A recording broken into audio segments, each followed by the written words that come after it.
Olá, boa tarde. Hoje é dia 1º de fevereiro de 2019, hein? No ar o programa Fundos Imobiliários ao vivo, aqui pela Infomoney TV. Hoje eu vou receber novamente, da última vez que ele veio, eu falei, você vem pouco aqui. Ele levou a sério isso. Então hoje eu recebo novamente o Gustavo Bueno Garcia, analista de fundos imobiliários aqui da XP Investimentos. E a gente vai falar de mercado, vai falar da carteira e ele ainda vai dar umas recomendações. Mas antes, você sabe que eu não sou muito de ficar dando peixe assim, eu gosto mais é de ensinar a pescar. Ele vai falar também de setores, o que olhar para cada setor, quais as perspectivas de cada setor em 2019, com esse quadro todo novo que se desenha na economia. Novo em expectativas, e a gente precisa ver se isso tudo vai de fato acontecer. Bom, como de costume, vou falar dos fatos relevantes, trazer alguns destaques, e já a gente conversa aqui com o Gustavo Bueno Garcia. Fatos relevantes. Foram muitos na semana, eu selecionei alguns, três que eu considerei principal. Não gosto muito de fazer isso, eu acho que todo fato relevante está lá é relevante para aqueles cotistas, mas eu selecionei três porque era muita coisa. Primeiro, dia 28 de janeiro, o General Shopping Ativo e Renda, o FIGS 11, que é administrado pela Socopa, divulgou dois fatos, né, duas questões do mesmo fato relevante, que convocou uma Assembleia Geral, primeiro, a renúncia da administradora e da gestora, que é a Solis.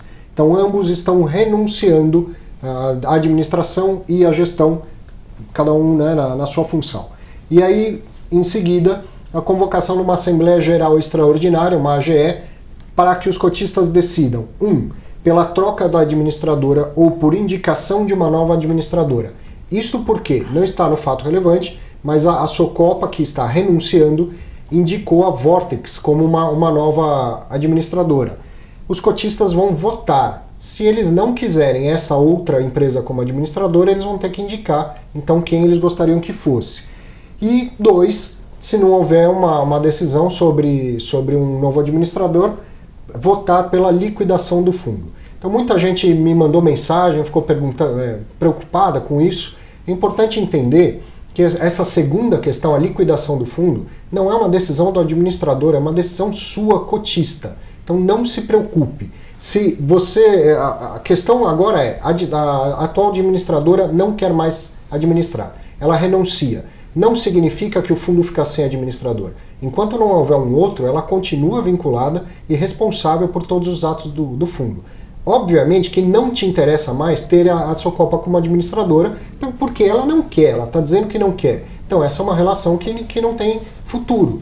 Há de se respeitar a decisão da administradora, que não é obrigada a administrar. Mas não significa que o fundo ficou totalmente sem cabeça. Enquanto não houver uma outra administradora, e só vai haver quando a maioria dos cotistas aprovarem um novo nome, a Socopa continua administrando. E a questão da liquidação é uma decisão sua. Bom, eu não quis aprovar o administrador A, B ou C, então os cotistas, na sua maioria, votam pela liquidação do fundo. Se isso vier a acontecer, o que eu não acredito que seja a decisão final, me perguntaram por qual valor é feita essa liquidação do fundo. Se era pelo valor de mercado ou valor patrimonial. Nenhum nem outro. Para liquidar um fundo é preciso vender todos os ativos e aí todo o dinheiro que entrar no fundo com a venda dos ativos vai ser distribuído aos cotistas. Então qual o valor? É o valor que o mercado de shoppings pagar pelos shoppings que tem dentro da carteira desse fundo. Não é o valor patrimonial que está lá no balanço, não é o valor de mercado das cotas. É o valor em que os ativos forem negociados no mercado real, no mercado de tijolo. Mas não acredito que isso venha a acontecer. Outro, dia 30 do 1, o Max Retail, o MAXR11, que é administrado pelo BTG Pactual, anunciou a nova locação de um imóvel lá em Manaus para o Magazine Torra Torra. Esse é um imóvel que atualmente é alugado para o Carrefour e o Carrefour já disse que vai sair. E eles conseguiram um novo locatário antes da saída. Então tem um contrato de 10 anos, que não está dito se é típico ou se é atípico, apenas que é de 10 anos, e com carência em linha com o praticado no mercado. Então a gente sabe que tem carência, não sabe de quanto tempo.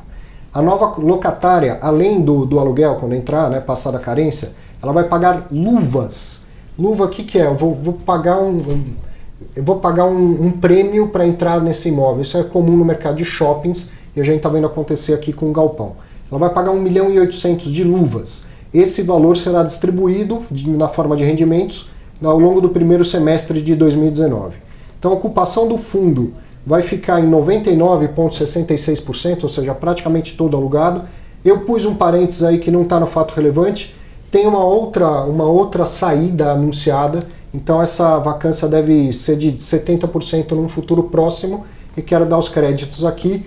Isso está num relatório especial que o Rodrigo Costa Medeiros fez, que ficou sensacional. Ele que lembra, olha, a vacância vai aumentar já porque tem uma outra saída anunciada.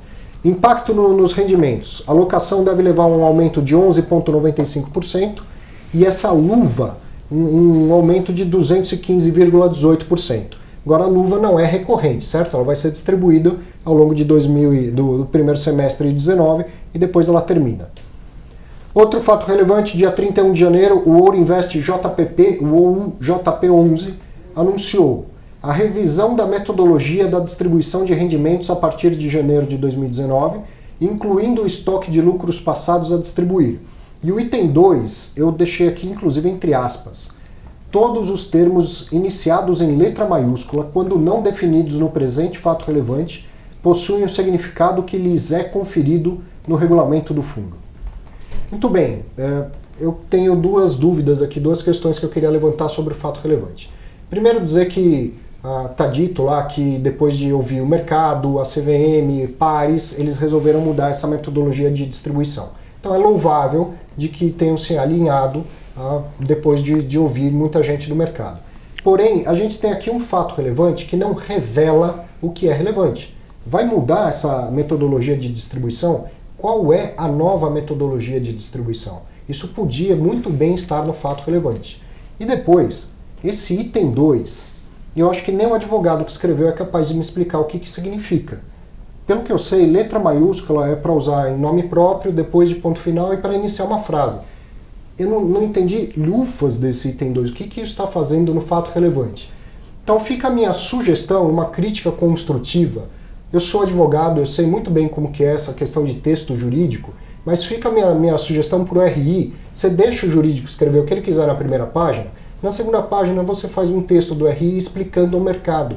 Porque o fato é que esse documento foi lido e não entendido por milhares de pessoas no mercado, não só os cotistas do fundo. Cotistas de outros fundos, analistas, gestores de fundos. Então eu tenho um fato relevante que não revela os fatos. É uma oportunidade desperdiçada de ter clareza e transparência no mercado de fundos imobiliários. Fica aí. E a minha crítica e o meu convite aos gestores dos fundos, se quiserem vir aqui explicar a nova metodologia, será um prazer recebê-los. Destaques. Melhores fundos 2019, melhores fundos de 2018. O IBMEC e o Infomoney, numa parceria, fizeram um ranking de fundos de investimento e agora vão fazer uma premiação dos melhores gestores. Isso vai acontecer num evento que é aberto. Está aqui os 3 fundos que foram os premiados, os fundos imobiliários que foram premiados, né? O Hotel Maxi Invest, CSHG Logística e o Maxi Renda. Mas nesse evento, a gente vai receber lá gestores de todos os outros fundos, tá? Fundos multimercado, fundos de renda fixa. Ó, vai ter um painel lá, uma premiação e um fórum que vai acontecer no dia 13 de fevereiro, das 8h30 ao meio-dia e meio. Painel com gestores dos fundos premiados de ações, fundo imobiliário, renda fixa e multimercado. Vai acontecer no Hotel Unique em São Paulo, que fica na Brigadeiro Luiz Antônio. O valor é 390, ou seja, esse evento é aberto, você pode participar se quiser. Eu vou estar lá mediando um painel com gestores de fundos imobiliários. Então, se você tiver interesse, entre nesse site que está na sua tela e lá você consegue adquirir a sua entrada para o evento. Rapidamente, beabá dos fundos imobiliários que eu estou fazendo aqui para os iniciantes, mais 4 termos. Ó. CRI, Certificado de Recebíveis Imobiliários. É um título de renda fixa com lastro no mercado imobiliário. Que lastro é esse? Um contrato de locação, um financiamento de compra e venda de imóvel. O detentor desse título, por exemplo, o locador de um imóvel, ele pode, com lastro nesse contrato de locação, adiantar esse fluxo. Ele cede os recebíveis por uma securitizadora, recebe à vista com desconto tudo que ele tinha para receber, a securitizadora emite um certificado de recebível imobiliário e aí qualquer investidor pode comprar. Os fundos imobiliários são grandes compradores desse tipo de papel. CVM, a Comissão de Valores Imobiliários, que é a autarquia federal que é responsável por fiscalizar, por regulamentar todo o mercado de valores imobiliários, o que inclui os fundos de investimento imobiliário. D mais 3, aí algo que todo mundo sempre escuta, o que é isso? D mais 3 dias úteis, dia da operação mais 3 dias úteis. Quando você compra cotas de fundo imobiliário, você paga 3 dias úteis depois, e quando você vende, você recebe 3 dias úteis depois. E data X é a data em que um fundo anuncia lá o pagamento dos seus rendimentos. Nesse dia ele fica X de exclusive rendimentos. Então quem tinha cotas naquele dia tem direito a receber os rendimentos. Quem não tinha, não tem direito. A Bolsa tem usado também o termo datacom, ou seja, esse é o último dia com rendimentos. De qualquer maneira, é nessa data que quem for cotista recebe os rendimentos. Quer ver todos os termos? Baixa aí o Guia de Investimentos em Fundos Imobiliários, que é um e-book gratuito que eu escrevi aqui com o Infomoney, está na sua tela. Conheça o nosso curso online Viva de Renda com Fundos Imobiliários, curso completo com 9 horas de duração. E me encontre para bater um papo aí nas redes sociais. Sempre gosto de ouvir, você vê essas questões que chegaram sobre o FIGS foram importantes para eu trazer um pouco de informação aqui para vocês. Agora é hora de conversar com o Gustavo Bueno Garcia, que está aqui louco para falar, né? Tudo bem. Tá bom agora? Já voltou, já está agendado, mas quantas vezes no ano tá... Agora acho que vai, né? Agora Pedindo vai. a gente aparece, né? Assim. É sempre bom, eu gosto quando você está aqui, eles gostam quando você está aqui, é sempre bom que você venha. Obrigado por mais essa. Não, eu fico feliz também, viu? Em especial por esse trabalho todo que a gente tem feito e tem tentado construir, que é justamente construir esse mercado melhor, esse mercado com upside imobiliário, com propriedades que vão realmente render, né, aos seus cotistas, sempre mais, melhor e de uma maneira sustentada, né, daqui para frente também, né? É o que todo mundo sempre quer, né? Todo mundo sempre quer.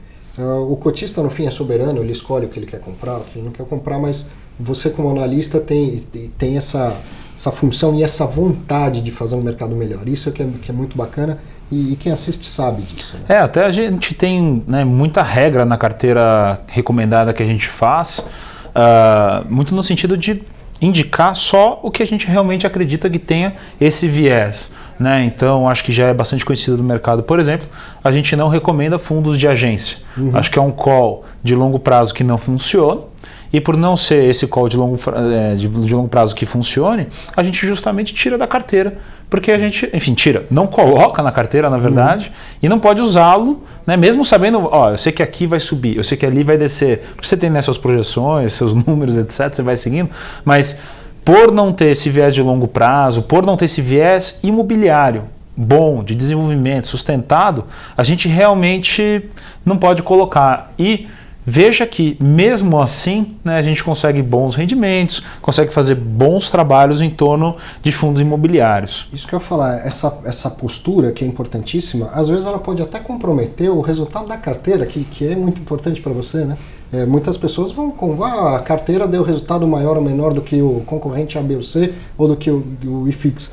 Mas a sua visão é de persistência, de consistência desses resultados. Sabe que muita gente, eu escuto isso muito, Arthur, de que, porque eu estou na XP, eu necessariamente sou viesado na minha carteira, que eu acabo colocando alguns fundos, esse ou aquele e tal. Saibam todos que, na verdade, o meu ganha-pão depende do rendimento da minha carteira.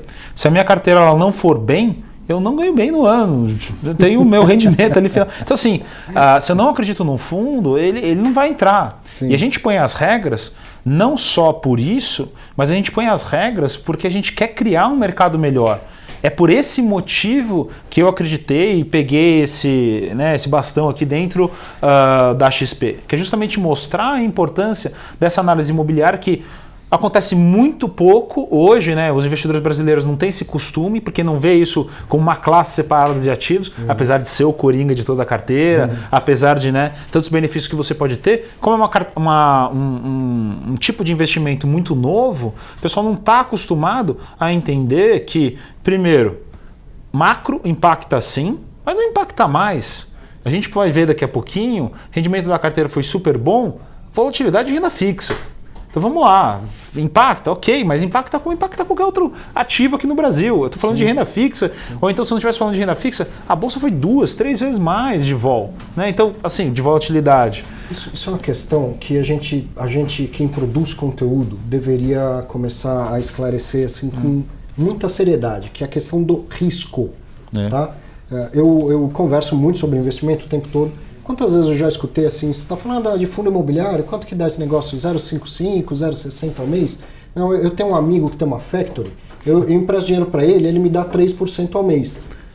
Perfeito, e nenhum problema em emprestar dinheiro para o amigo da factory, mas perceba que o risco de perder todo o dinheiro é muito maior do que o risco de perder dinheiro com fundo imobiliário. Então comparar investimento só pelo retorno é algo que não pode mais acontecer e a gente precisa falar mais de risco para deixar isso claro. Né? E até entrando nesse ponto do risco, assim, uma coisa que pouca gente analisa e leva em consideração, praça e ativo, né? Então, quando você fala de BRF, é o DCF, né? O valor presente ali, dado financeiro, porque tem várias linhas, sei lá, tal. Quando você fala de imóvel, cara, interessa é a praça onde ele está, entendeu? Uhum. Porra, se ele está em São Paulo, laje corporativa, é completamente diferente de ele estar no Rio, Sim. entendeu? Então, e você tem que ter o call de cada um desses lugares para você entender, e inclusive entender se o empreendimento que você está falando, ele é especial dentro desse mercado, dentro dessa praça. E se, inclusive, não é nem a qualidade do ativo, se a tipologia está correta. Você pode ter shopping muito bom em Manaus, mas eu não vou ter um corporativo em Manaus. Entendeu? Você pode ter, sei lá, um logístico muito bom no Rio de Janeiro. A SDIL participou tanto tempo da nossa carteira. Nem por isso, sabe? O que eu estou querendo aqui colocar, de novo, é que essa parte dessa análise imobiliária é fundamental. Sim. E aí a última parte que para nós é, estourando assim, super importante, é entender o momento do fundo. Pouca gente percebe, né? Mas a vacância em certos lugares fecha mais rápido. Tem lugares que o aluguel deve subir mais rápido. Tem lugares, tem fundos que tem alguns descontos que vão acabar. Exato. Saber o detalhezinho de algumas historiazinhas, algumas historinhas, elas te ajudam a entrar nesse mercado da maneira correta, com o background correto, né, você analisando o setor, e aí do ponto de vista macroeconômico, você assumir uns riscos maiores ou menores, mas assim, se macroeconomicamente juro é baixo, o PIB é alto, eu tenho que ir para uma estratégia de equity, né, então, mais ligada a tijolo, então, daí, né, falando de fundo imobiliário. Então eu vou analisar praça e tijolo. Então se eu estou analisando praça, tijolo, tipologia, eu vou entender também mais ou menos qual é o momento de entrada em cada um desses fundos, né? Se você olhar, e isso está no material lá que a gente fez no começo do ano, sim, a gente tem o primeiro passo, né, entre olhar a boa gestão, liquidez, essas coisas, a gente elimina, de 160 fundos, a gente elimina pelo menos uns 100, tá, do IFIX. Você dá o segundo passo, falar de mercado, tipologia e qualidade do ativo, você... Eu vou só piscar isso na tela, mas eu já falei disso há uns 2 programas atrás, mas agora está aqui o pai do texto, o pai da criança, para falar sobre ele. A ideia era trazer uma coisa que fosse simples, né, para as pessoas entenderem e poderem investir da maneira que a gente acredita que é a melhor. Né? Então, esse primeiro passo, o segundo, que aí assim, a escolha, né, desse ativo, etc. E o terceiro passo, o último, que é o momento. A nossa carteira, ela tem tido o sucesso que ela tem tido também por causa do momento de cada um dos fundos. Por que eu tiro um negócio naquele mês e começo o outro? Não é que é para sair vendendo, ferrou. Não, mas às vezes o upside acabou naquele fundo, naquele mês. Então eu sei que vai acontecer só no final do ano. Eu, né, no meu papel de analista, o que eu quero é recomendar os papéis e mostrar as direções, não é um fundo de fundos. Meu trabalho não é de fundo de fundos. Então, é mostrar as direções. Então, por exemplo, entre dezembro e janeiro, quando a gente foi refazer a carteira, eu falei, ferrou. Né? Boa parte dos fundos bateu o preço-alvo, a gente estava meio assim. Aí eu comecei a olhar uns fundos que a gente não olhava tanto, mas que a gestão era boa, a liquidez era boa, por que não? Aí eu falei, vou apostar em PIB ou não vou? A gente, vou. Colocamos HTMX, entendeu? Aquilo lá, naturalmente, se o cara comprou num cap alto e vai vender no cap baixo, né? Ou seja, se ele comprou por um preço baixo, com cap Isso. alto significa comprei barato. Desculpa. Vendeu no cap baixo significa que ele vendeu caro. Né? Exato. Se ele comprou barato e vai vender caro agora, naturalmente tem muito dinheiro ali dentro. Sim. Não tem como. Então, se eu estou apostando em PIB, eu estou apostando em recuperação econômica de verdade, eu tenho que ter esse fundo na minha carteira. Ele é mais volátil, eu diminuo a exposição. Beleza. Entendeu? Outro fundo que entrou, que tem um pouquinho menos de liquidez, por exemplo, o VELOL. O Velol, quando a gente colocou na carteira, ele estava... Né, o Velol, que é um ativo de tijolo aqui na Vila Olímpia, tinha vacância acontecendo no mês, assim, sabe? Acho que era Bitcoin que tinha saído, né? Tá em fato relevante tudo isso. E assim, não era o melhor momento para o fundo, mas olhando 88, eu sabia que ele poderia estar 96, talvez, 97. Que foi mais ou menos o preço-alvo que a gente chegou. Eu falei, pô, cara, tem um pouquinho aqui para fazer. Vamos lá, colocamos na carteira. FVBI é um que a gente sempre adorou. Saiu da carteira pela primeira vez, justamente porque eu falei, cara, bateu 122, esse negócio aqui está muito próximo do preço-alvo, eu vou testar algumas outras coisas.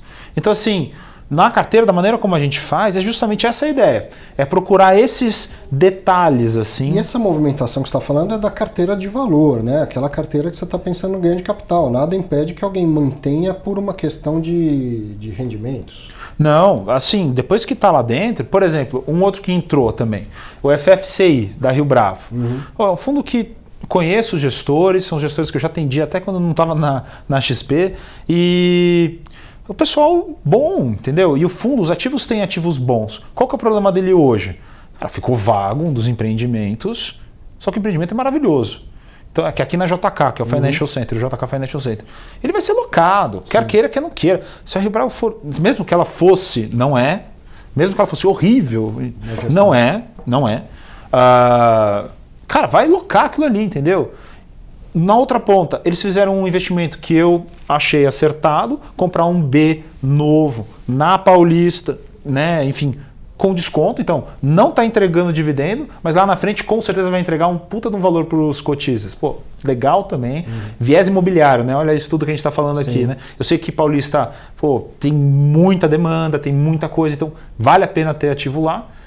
E aí, falei, pô, tem um problema de caixa aqui, mas quem tem dinheiro tem onde colocar também. A taxa de juros caiu muito, quase, né, muitas transações no mercado passaram a ser accretives, né, a adicionar valor ao fundo. Né? Então, nesse sentido, em algum momento ele ia usar esse caixa. Inclusive ele usou, ainda não sei o fato relevante, eu acho de onde, mas ele já usou, esse caixa está sendo usando. Então, cara, acabou. O fundo está redondo para o final do ano. Ele deixar de entregar 50 centavos e entregar, sei lá, 80 alto, 90 em alguma coisinha. Mas, cara, olha tudo isso. Ele falou, e colocamos na carteira também. Então, assim, um outro fundo que a gente colocou na carteira entre dezembro e janeiro também, que foi engraçado. Olhando todos os fundos de CRI, na hora que a taxa de juros fechou, os fundos de CRI começaram a subir bastante. Sim. Todos eles subiram super rápido, menos o Maxi Renda. Na hora que eu vi isso, eu falei, cara, tem que colocar na carteira. Na hora que ele entrou na carteira, pô, deu super certo. E assim, não é que ele tem algum problema lá dentro, muito pelo contrário. No final do ano ele deve entregar muito mais rendimento, que é quando as permutas começam a entregar dinheiro. Então assim, procurar sempre esse upside ao longo do tempo, sabe? É o que a gente quer direcionar todo mundo e assim, fazer novas posições. Quem não quiser vender, FFCI não vai dar problema. Tem que ter coração para ter HTMX, é verdade. Né? Não dá para, enfim, ter de qualquer jeito. Velol sempre vai ser um bom ativo. Entendeu? Então, assim, essa análise imobiliária por trás, tá? E esse longo prazo, esse viés de upside, né? de alta ao longo do tempo, é o que a gente procura, é o que a gente tenta colocar aqui, né, para todos os cotistas e assessores. Essas coisas todas que você está falando, é evidente que você tem um conhecimento acima da média e acima da média do investidor comum, principalmente, que não precisa ser do mercado imobiliário nem nada disso. Mas quando você faz uma movimentação na carteira, você fundamenta, você deixa escrito lá. Então, aos poucos, as pessoas vão aprendendo isso também, né? Falando um pouco de para frente, 2019, num relatório recente você foi falando de segmentos. Todo mundo está falando de shopping, né? Segmento de shoppings. É uma boa para 2019? Por que é uma boa? E depois de fundo imobiliário, eles estão já precificaram ou ainda tem upside? A gente sempre analisa de novo praça, ativo e tipologia. Sim. Tudo isso é super importante. Sobre shopping center, vamos pensar do ponto de vista macroeconômico. Varejo deve voltar. Se PIB volta, consumo volta. Né? Ferrou. Então, varejo deve voltar também. Se varejo volta, os shopping centers melhor localizados devem pegar isso na veia. Né? Então, shopping center, então portfólio de shopping center que tem shoppings muito bons, com certeza vão surfar essa onda super bem. Então, aumento de resultado do shopping, naturalmente aumento de rendimento do cotista. E isso está atrelado. Olha maio, quando deu problema lá com o negócio dos caminhoneiros, dividendo caiu, e olha agora novembro, dezembro, como subiu dividendo, né? E como eles entregam por causa do dezembro dobrado, aquelas coisas que não é exatamente dobrado, mas enfim. Então, isso vem na veia, tá? Então, shopping é uma escolha óbvia, ele, enfim, se for bem localizado e tudo, tem um grande potencial. Bons gestores, né? Shopping, a gente tem grandes fundos bem diversificados, bilhões de patrimônio. Isso é fundamental, tá? Eu só ter um bom gestor lá. Né? Só não queria listar, porque alguns estão em oferta e eu não quero comentar a respeito. Mas shopping é algo que a gente acredita bastante, tá? De uma maneira ou de outra. E aí, se eu puder passar só pelas tipologias, um segundinho. Logístico. Cara, varejo, logístico, sabe? Porra, tá junto. E vamos olhar isso mais além, né? Se o e-commerce se desenvolver também, pô, já era também, entendeu? Você tá vendo, dá até vontade de trazer aqui, acho que semana que vem eu mostro. Saiu no site da NAREIT, né, da Associação Americana, um ativo logístico que a Prologis construiu. Tem 3 andares. Eu vi 3 isso. andares. Por quê? Por causa do e-commerce. Porque ele quer ficar mais perto da cidade e fazer o last mile. Lá nos Estados Unidos, o cara assina o Amazon Prime, ele faz uma compra, tem que chegar em 2 horas na casa dele. Então isso demanda logística. O que ele está falando, né? O Gustavo está falando assim, olha, varejo logística é porque os produtos não caem do céu, eles ficam armazenados em algum lugar. Mesmo que já está na loja, ali tem um estoque minúsculo, mas tem um estoque gigantesco que está onde? Num galpão de logística que tem que estar bem posicionado. Né? E do ponto de vista de lajes corporativas, foca em São Paulo, né? Assim, pelo safe mode, assim. Então, mas aí eu tenho uma pergunta importante. Óbvio, eu concordo em focar em São Paulo, mas aí você acabou de falar bem do Rio Bravo Renda Corporativa. Eles têm ativos no Rio de Janeiro. Né? Nem sempre eu consigo focar em São Paulo, nem sempre eu consigo investir, a menos que eu vá procurar só monoativos e só em São Paulo. Agora tem um fundo multiativo, como o caso do Renda Corporativa, ele tem também ativos no Rio de Janeiro. Como que você lida com isso? A estratégia não necessariamente ela precisa ser pura, mas o risco tem que ser menor. Então, se a gente está falando de Rio, o Renda Corporativa, se eu não me engano, ele tem 2 lajes em 2 empreendimentos, que comparativamente com o volume de transações e locações que ele tem em São Paulo, são bem irrisórias. Então, apesar dele ter vacância, inclusive nesse 1, 2 lajes que ele tem em cada um desses empreendimentos, não é algo que nos preocupa muito em termos de resultado do fundo. Então, assim, é um pouco essa análise também, e você conseguir fazer isso... É que eu, na pergunta, acabei individualizando, mas sem pensar exatamente no Renda Corporativa. Tem grandes fundos de lajes que tem lá, a Quineia tem fundos, tem ativos no Rio de Janeiro, praticamente os grandes BC-Fund tem ativos no Rio de Janeiro. Como que eu faço? Assim, digamos que eu gosto dos ativos do fundo que tem em São Paulo, que tem em Belo Horizonte e tal, e eu não gostaria de ter uma exposição no Rio de Janeiro. Mas o fundo tem. Eu não preciso evitar o fundo por causa disso. Não. Como que eu compenso isso? É no preço? É na quantidade de cotas? Como que eu faço? O preço naturalmente deveria ter isso, porque o dividendo ele seria menor. Né? Por exemplo, a gente falou do Renda Corporativa, se ele não locar essas lajes lá no Rio, naturalmente o dividendo é menor, isso vai compensar na cota de uma maneira ou de outra. Tá? O prêmio está ali de uma maneira ou de outra. Então, isso pode ficar tranquilo. O que aconteceu muito foi... Todos esses que você comentou, o Quineia, o do BTG, o BC Fund, o Rio Bravo Renda Corporativa, todos eles quiseram sair do Rio. Né, em todo esse momento de volta de mercado, e todos eles venderam de alguma forma. A KNRI vendeu, o BC Fund, enfim, espero que concretize, né, aí o deal com a Brookfield, né, todo mundo, pelo amor de Deus. Entre outros, tá? Então, essa diminuição à exposição a Rio é uma realidade que eles mesmos viram e eles venderam ao longo do tempo, quem pôde. Isso que é uma estratégia de Rio diferente, que talvez seja interessante. Cara, a Torre Almirante, por exemplo, está muito barato. Né? Então, para quem gosta de tijolo, quer ver ganho de capital no longo prazo, talvez seja uma alternativa. Está vazio hoje. Então, ele tem um prêmio ali. Outro dia lançaram cota no mercado para poder pegar dinheiro e cobrir as contas que estavam negativo. Para quem quer renda é ruim. Mas para quem está acostumado a brincar de imobiliário, como eu fazia muito, enfim, antes de entrar na XP, né? Cara, pode ser um prato cheio também, tá? Mais uma vez, risco e retorno. Exato. Tem uma possibilidade de risco elevado quando essa vacância for sanada. Quando vai ser sanada? Ninguém sabe. Se demorar muito, o carrego disso custa caro. Exato. Porque eu fiquei muito tempo sem receber rendimento e podia estar recebendo até em aplicações de renda fixa super conservadoras. No caso do Rio eu acho super complicado, porque a taxa de vacância está em 40%, não é simples o caso, inclusive do Torre Almirante, apesar do empreendimento e valor e tudo que está ali. Mas enfim, cada um faz a sua conta.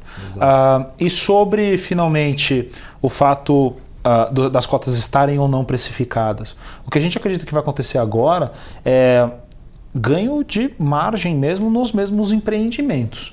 Então assim, a cota ela pode estar precificada hoje, mas amanhã certamente não estará mais. Aquilo que você escreveu naquele relatório de janeiro, né, que quando a gente toma a decisão pelo preço atual, a gente está olhando no retrovisor, está olhando para trás. Né? Exatamente. E tem que lembrar que se o mercado está melhorando, o lucro tende a melhorar e o rendimento melhora, o preço sobe junto. Né? Exato. Ao longo do tempo ele vai vir, ele vai manter patrimônio ou subir acima da inflação. Isso depende muito de como vai vir em cada um desses empreendimentos. Essa é uma maneira de olhar. E a outra maneira que a gente gosta de ver bastante é que, de uma maneira ou de outra, as novas emissões, elas sempre tentam trazer a atratividade para o cliente final, né, para o cotista. Essa atratividade, ela também não pode... como é que se diz? Piorar a situação do cotista anterior. Então, você não pode diluir o anterior, mas você, numa nova oportunidade de entrada, com certeza esse cara vai entrar ganhando também. Então, qual que é a grande ideia? Né? Esses fundos têm que crescer, ficar diversificados na gestão ativa, etc. Tudo isso que a gente tem falado. Como é que você faz isso com novas emissões? E essas emissões certamente virão descontadas sem prejudicar os cotistas anteriores. Então, uma das maneiras de entrar nesse mercado hoje que a gente vê é via emissão também. Tá? É uma maneira bastante interessante e, enfim, acho que o pipeline deve estar bem forte. Isso é uma pergunta muito recorrente. As pessoas entrar no follow-on, na emissão, é melhor do que comprar em bolsa? A resposta é, se o fundo é bom comprar. Em bolsa, na emissão. Se o fundo é ruim, não é bom comprar. Em nenhuma das situações. Verdade. Mas, e para isso tem o trabalho também dos analistas recomendando ou não recomendando a entrada nas emissões. E assim, só para deixar bem claro, né? De novo, a gente está falando de 160 fundos. Dos 160 você tira liquidez, boa gestão, não sei o que lá. Pô, vai para 50, 60 fundos. Você tira mercado ativo, não sei o que lá, vai para uns 25, 30 fundos. Eu tô falando de muito pouco, né? Dentro dos 160. E desses 25, 30 a gente faz a nossa carteira de 10. Que é 5 e 5. Falando nessa carteira de 10, que a gente já está com o tempo estourado, vai falar carteira recomendada de fevereiro, mas você precisa ser breve aí. Serei. Vamos lá. Estou até com a colinha aqui para facilitar a vida. A gente tirou o S-Deal. O S-Deal bateu o nosso preço-alvo.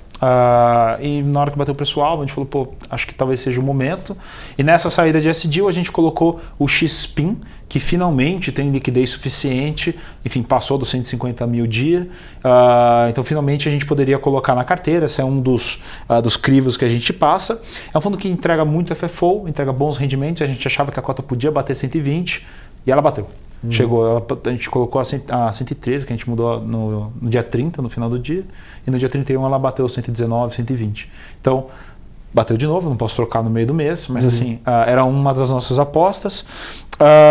Outro fundo, o Maxi Renda, de novo, bateu o nosso preço-alvo, e aí na hora que ele bateu o nosso preço-alvo, a gente começou a olhar outros fundos. O da RBRR, que é aquele fundo de CRI da RBR, enfim, a RBR a gente gosta muito, a gente sempre fala isso, né? E a RBRR, que é o fundo de CRI deles, o que aconteceu foi, na hora que voltou da emissão, primeiro ele tem que alocar, então isso é um tempinho, e outra coisa, quando ele voltou, algumas pessoas aproveitam o momento para vender um pouco das cotas também. Então nesse momento todo, a cota ficou um pouquinho descontada, eu falei, cara, isso aqui pode crescer pelo menos uns 2, 3, talvez 5%. Ok, vamos para cima, colocamos para dentro da carteira. Um fundo que a gente tirou da carteira, e aí para quem acha que eu sou tendencioso, eu tirei o XPlog da carteira. Eu acho que por enquanto ele não tem mais muitos upsides, lembrando que a administração que estava sendo devolvida ao cotista não vai ser mais devolvida ao cotista a partir de março ou abril, né? Então isso é um detalhe importante aí para a cota e para quem é cotista do fundo. Mas vou reforçar, quando você fala não tem upside, você acredita que o preço dele em bolsa chegou não significa que ele esteja necessariamente caro, está no preço que deveria, né, estar de acordo com a sua análise, e se o meu objetivo é renda, a distribuição de renda vai continuar ok. Sim, inclusive nessa toada, o HGJH, que é um que sempre vai e volta da carteira valor, porque ele tem, né, um preço super acima e entrega bons rendimentos também. Eu vi que ele estava lá no 160 alto, o nosso preço-alvo era 180. Então, de novo, colocamos para dentro da carteira o HGJH. Da carteira valor, 2 trocas só. O HGRE voltou para a carteira no lugar do FFCI, que bateu mais ou menos o nosso preço-alvo. O HGRE que sofreu um pouquinho aí agora no começo do ano. E o FVBI, nosso campeão, que voltou para a carteira. O FVB é um dos que a gente tem mais certeza, assim, tá? Pela localização, pela qualidade do ativo, ainda ter vacância, que é uma coisa que é quase inexplicável. Com melhora do mercado, isso é até uma atratividade, né? Se pensar, vou comprar agora. Sim. Só que a vacância tem que ser sanada logo, senão tem aquela questão do custo de carrego que... Ele estava em 122, eu acreditava que ele podia chegar em 120 alto, e aí por isso que a gente colocou ele na carteira. De resto, veja lá, BTG, BC Fund está na carteira, a gente espera que eles realmente façam um negócio com a Brookfield, tá? É um fato. A HTMX é um papel de longo prazo, não tem jeito, eles têm que amortizar a cota para você ganhar dinheiro, não tem jeito, então é entrar e ficar, você não pode ficar saindo do fundo, né, depois. E o último é o TBOF, que, enfim, sempre teve muita vacância, né? É uma tristeza aí do mercado imobiliário. É um prédio muito bom, né? Bem localizado e tudo, e que não precisava estar na situação que está, né? Então, até por tudo estar se mexendo e tudo estar melhorando, a ideia dele ganhar valor é um pouco óbvia também, entendeu? Então, assim, para nenhum deles a gente vê downside. Se você for ver fundos XP aqui, tem pouquíssimos. A gente não trabalha com esse tipo de problema, tá? A gente é completamente independente nas nossas posições. E o que a gente quer é o melhor para o cotista, tá? E é isso que a gente procura no nosso trabalho aqui, todo dia, quando a gente analisa e entrega todas as informações que a gente entrega pelo nosso relatório dinâmico também. Isso fica claro, eu tenho certeza, toda vez que quem está lá do outro lado te assiste, vê o quanto você é aberto. De vez em quando até ele se empolga, solta um palavrão e tal, vai e fala o que pensa mesmo, isso fica claro e está também no relatório. Obrigado, parabéns pelo trabalho. Já está agendado, vai voltar mais vezes. Agora a gente corrige aquele problema, né? Agora está corrigido, é verdade. Maravilha. Obrigado, Gustavo. Para você um grande abraço. Até sexta-feira que vem, hein?